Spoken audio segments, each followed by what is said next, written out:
Guardians of the Galaxy Volume 3 comes out on May 5th, and we're here to catch you up on everything that you need to know about these characters in just a few minutes' time. So buckle up and get ready for a roller coaster ride through 5 films and a heartwarming holiday special, all leading to the epic conclusion of James Gunn's Guardians of the Galaxy trilogy. We start in 1988, when Peter Quill is abducted by a group of alien smugglers called the Ravagers, after the tragic and heartbreaking death of his mother. Fast forward to 2014, and Peter, aka Star-Lord, is a full-blown thief attempting to steal a mysterious orb from the planet Morag. Initially unaware of its value and power, Peter quickly learns that this orb is coveted by, a ton of people. While on Xandar, in the capital of the Nova Empire, Quill attempts to sell the orb to a buyer who also happens to have the best eyebrows in the biz. You got the best eyebrows in the business. But upon hearing the name Ronan, Quill's buyer is so terrified that he immediately backs out of the sale. Moments later, Quill's attacked by Gamora, an infamous assassin and adopted daughter of Thanos. Yep, that Thanos. And a team-up of Rocket, a talking raccoon obsessed with all manner of gizmos, gadgets, and especially weapons, and Groot, a tree that strictly communicates via the words "I am Groot."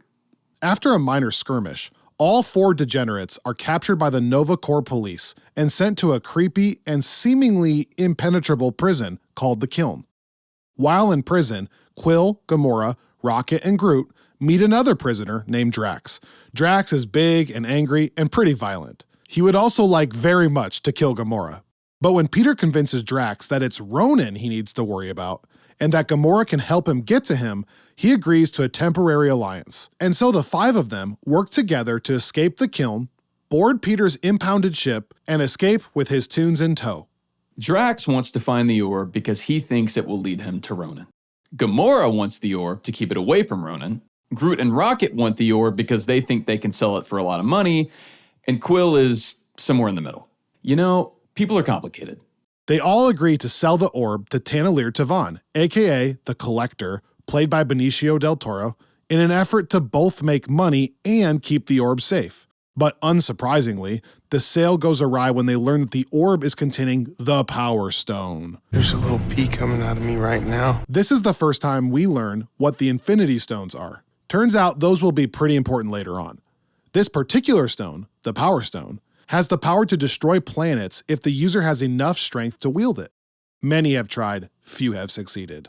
Meanwhile, Ronan, a blue Kree fanatic, has learned of Gamora's betrayal and sets out to recover the orb/Power Stone himself and ultimately betray his boss, Thanos. Lots of betrayal going on here.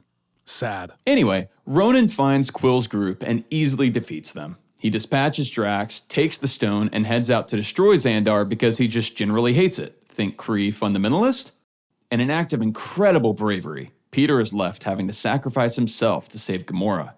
But just before he and Gamora die, the Ravagers, remember them? Led by Yondu, another blue guy but now with a mohawk, show up and capture all of the Guardians of the Galaxy. That's what we're now starting to call Groot, Rocket, Peter, Drax, and Gamora.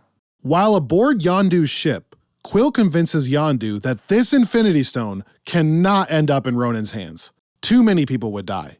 And in an incredibly moving speech, one of our favorite moments from the entire MCU, Quill also convinces the rest of his group to join him in fighting to protect this stone. This is finally their chance To give a shit. The Ravagers and the Guardians head to Xandar, where they are attacked by Ronan and his legion of soldiers. Hoping to earn the approval of her father Thanos, yes, it's a very unhealthy relationship, Nebula, Gamora's adopted sister, also a less than healthy relationship, helps Ronan fend off the Nova Corps, Guardians, and Ravagers as they crash land on Xandar. During this crash, Groot sacrifices his life to protect his fellow Guardians and dies. Yeah, heavy stuff. Meanwhile, Ronan finally has the Power Stone in his grasp, but in classic villain fashion, instead of just, using it, he starts to monologue about how cool he is. This allows Peter to distract Ronan with a dance-off to save the universe. I'm distracting you big turd blossom. Which allows Rocket to blast the stone right out of his hand. Quill leaps for the stone just in time to snatch it from the air, and shockingly, he's almost able to withstand its power by himself. You're immortal. How? In seeing the damage that it's doing to Quill, the other Guardians lock hands with him, therefore dispersing the stone's power. While interlocked, they are able to channel this power and disintegrate Ronan, thus saving Xandar and the galaxy. This brings us to Guardians of the Galaxy Volume 2. A short amount of time has passed, and the Guardians are now acting as a galactic team, with an objective to mainly help people, while also making a little money on the side. Aisha, the leader of the Sovereign, an alien race that's 100% into eugenics, has hired the Guardians to retrieve and protect some valuable batteries in exchange for Nebula, who was caught trying to steal the batteries herself. But Rocket, being the mischievous scamp he is, steals and keeps a few of the batteries for himself.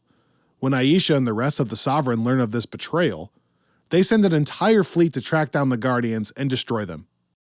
While attempting to outrace these Sovereign ships, the Guardians are nearly defeated. That is, until a tiny little man on an egg-shaped spaceship destroys the entire fleet of ships in one swoop, which allows the Guardians to safely, well, kinda, land their ship.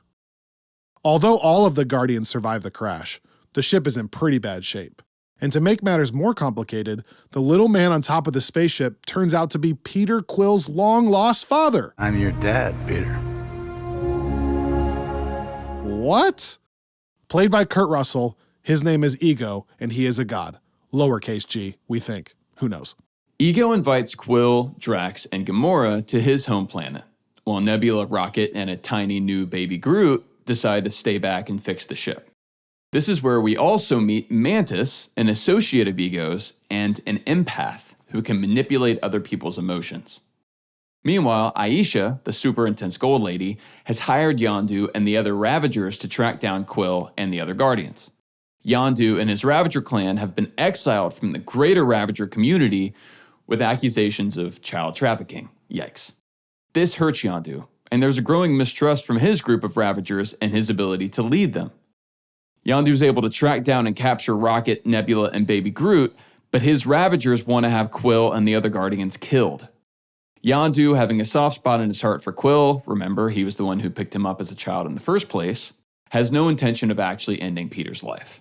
This, it turns out, is the straw that breaks the camel's back for the rest of the Ravagers, and even Kraglin, one of Yondu's most loyal followers, questions his decision. The unhappy clan, led by Taserface, stage a mutiny to overthrow Yondu and his truthers. By this time, Nebula has earned the trust of Taserface and decides to leave the ship to hunt down and kill Gamora, who she blames for the torture she had to endure from Thanos. And back on the ship, Kraglin sneaks into Yondu's prison and admits that he really never wanted to start a mutiny. Kraglin, Baby Groot, Rocket, and Yondu escape their prison cell and kill everyone else on the ship. I mean, seriously, they kill a ton of people. And the four of them head out to find the rest of the Guardians, Gamora, Quill, and Drax. Peter, Gamora, Drax, and Mantis are on Ego's home planet, and it turns out that he actually created that planet / kind of is that planet. Ego explains to Peter that his search for meaning led him to Peter's mother, the love of his life. It also led him to discover his true purpose: expansion. Now, Ego needs Peter's help in this expansion because, it turns out, Peter, as the son of a Celestial, kind of is a Celestial. And it's only with two Celestials that this power can be truly harnessed. Weirdly, because this all seems so fully above board, Gamora, Mantis, and Drax are getting this not great feeling about Ego and his being / planet body. Shocker, Ego is not entirely altruistic. And while what he told Peter, the part about him being his father and, loving his mother, was partially true, the Guardians discover that Ego has also been harvesting thousands of kids from across the galaxy in hopes that one of them would help him achieve his goal of expansion. Oh, and it also turns out that Ego was the person who put the cancer in Peter's mother's brain. What? The same cancer that ultimately killed her. So Peter's super not okay with this. And neither are the rest of the Guardians. Nebula crashes into Ego's planet in an attempt to kill Gamora. But they work it out. Not long after, Yondu shows up with Rocket, Kraglin, and a baby Groot. A massive fight ensues where all of the Guardians of the Galaxy attempt to stop Ego, and Ego attempts to use Quill's celestial power / brain as a battery for his expansion. The reunited Guardians travel deep into Ego's brain and rig the batteries that Rocket stole, yeah, remember those? To explode and destroy Ego. The bomb explodes and kills Ego, but also kills Yondu, while the rest of the Guardians escape the explosion. As Ego dies, so do Quill's celestial powers. He is now fully a human. Having reconciled her relationship with Gamora, Nebula decides to leave and resume her quest to kill Thanos, leaving the rest of the Guardians to mourn the loss of Yondu. Not only does Yondu get partial redemption for sacrificing himself for Peter, that redemption is fulfilled when the rest of the Ravagers show up at Yondu's funeral, thereby forgiving him of any prior wrongdoing. Gamora admits that she loves Peter, they become a couple, like Sam and Diane, and the Guardians, minus Nebula, resume their role as Guardians of the Galaxy. Oh, and one more thing. High Priestess Aisha, driven by rage, decides to create a perfect soldier named Adam, who she decides is destined to defeat these pesky Guardians once and for all. A few years later, Thanos, the bad guy with the nutsack of a chin, has a calling on his life. His mission, should he choose to accept it, collecting all 6 Infinity Stones and snapping away half of all life in the universe, thus allowing the surviving half to thrive. He chooses to accept it. Thanos decimates Xandar and takes the Power Stone. To get the Space Stone, he kills most of Asgard, including Loki, Thor's brother, and Heimdall, Thor's best friend, and leaves Thor for dead. Upon receiving a distress call from this location, the Guardians show up and find Thor to still be alive. Thor informs the Guardians of Thanos' plan, and they decide they need to split up to stop him. Thor, Rocket, and a now teenage and kind of moody Groot head to Nidavellir to create a Thanos-killing axe called Stormbreaker. Quill, Mantis, Gamora, and Drax pay a visit to the Collector. The Collector, remember him from the first movie / the earlier part of this video? Having possession of the Reality Stone, is attacked by Thanos. And though the Guardians attempt to stop him, they prove no match for the Mad Titan. He easily defeats Drax, Mantis, and Peter, and kidnaps Gamora, his adopted daughter. And having thwarted Nebula's own attempt to kill him, Thanos now reunites Gamora with her sister, who he has imprisoned and is currently torturing for information. Gamora admits to Thanos that she knows where the Soul Stone is, and she is forced to take Thanos right to it.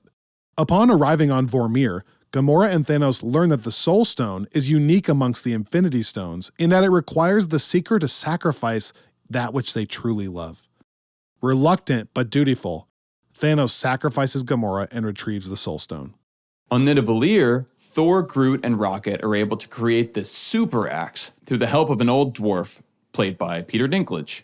The creation of the axe nearly kills Thor, but once completed, it has healing powers and the ability to travel through the Bifrost. The 3 of them use that power to travel back to Earth to assist the Avengers in resisting Thanos' forces. On Titan, Quill, Gamora, Drax, and Mantis meet up with a few other Avengers and plot a way to stop Thanos. Having now acquired the Power Stone from Xandar, the Space Stone from Loki, the Reality Stone from the Collector, and the Soul Stone by sacrificing Gamora, Thanos is now so powerful he's nearly unstoppable. To make matters worse, he only needs the Time Stone from Doctor Strange and the Mind Stone from Vision back on Earth, and he can fulfill his destiny once and for all. After a quick discussion, with some especially quotable lines, a fight breaks out and the small team of Guardians and Avengers nearly manage to stop Thanos from getting the Time Stone. But just as they're about to win, Quill finds out that Gamora has been killed by Thanos. Unthinking, Peter deviates from the plan, costing them a chance at stopping Thanos, who instead ends up stabbing Iron Man, defeating Doctor Strange, taking the Time Stone, and heading to Earth for the last stone. On Earth, the rest of the Avengers, now joined by Thor, Rocket, Groot, and Thor's newly found superweapon, Stormbreaker, successfully fend off Thanos' army. That is, until he shows up with 5 of the 6 Infinity Stones already in hand and virtually indestructible. Though Thor manages to stab Thanos in the chest, he leaves Thanos just enough time to snap his fingers and use all 6 Infinity Stones.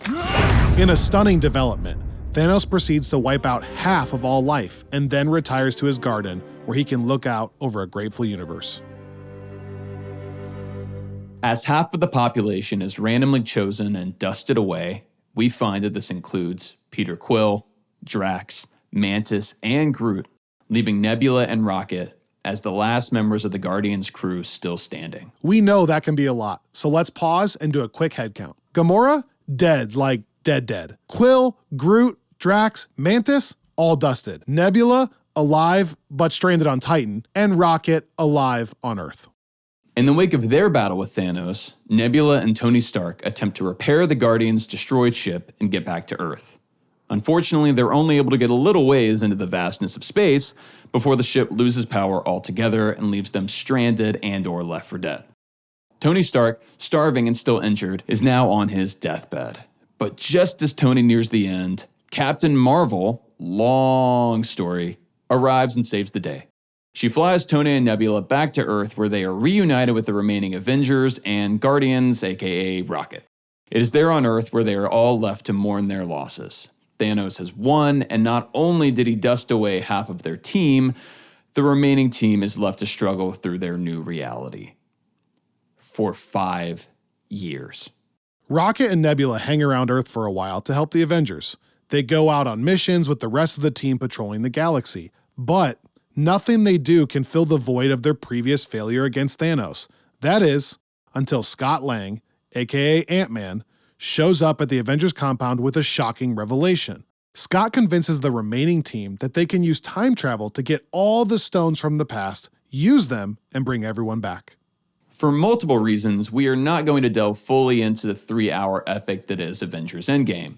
But if for some reason you haven't seen that movie, we strongly recommend you see that movie ASAP. Because it's good. And you'll like it. Anyway, the Avengers manage to collect all the stones and snap everyone back. But when you mess with time, it tends to mess back. Oh no, what? Thanos is back, and he's pissed. And guess what else? Gamora is back, and she is also pissed. Brought back from a pre-Guardians past, Gamora, who is yet to meet Peter Quill, meets Peter Quill. She also meets Nebula, from the present, who convinces her that she doesn't have to be a slave to Thanos and that she has a real family. Through a heroic effort from the Guardians and the Avengers, and a historic sacrifice from Tony Stark, Thanos is dusted away once and for all. Gamora, now stranded in an unknown future, disappears without a trace. After attending Tony's funeral, just the decent thing to do, really, the rest of the Guardians hop on their ship and head back out into space with one stowaway, Thor.